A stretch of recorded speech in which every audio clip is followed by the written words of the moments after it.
Thôi anh pha hẳn hoi giúp em cái. Cẩn thận không lại mất ăn.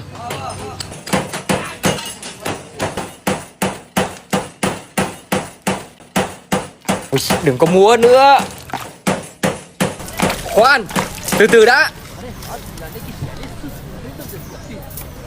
Để em về gội đầu bằng cái này đã. Thì đây chính là em dầu gội 2 trong 1, được kết hợp giữa xả và gội mà mình hay sử dụng, là giải pháp cho da đầu dầu, tóc dễ bết, cải thiện tình trạng nhiều gầu, được chiết xuất từ tinh dầu hoa cúc bất tử ý, giúp tóc luôn mềm mượt óng ả, nuôi dưỡng và bảo vệ da đầu, và đặc biệt lưu hương thơm lâu với 3 tầng hương rõ rệt, cứ như là nước hoa. Ô, thế vẫn múa từ nãy đến giờ à? Thôi, mang đây.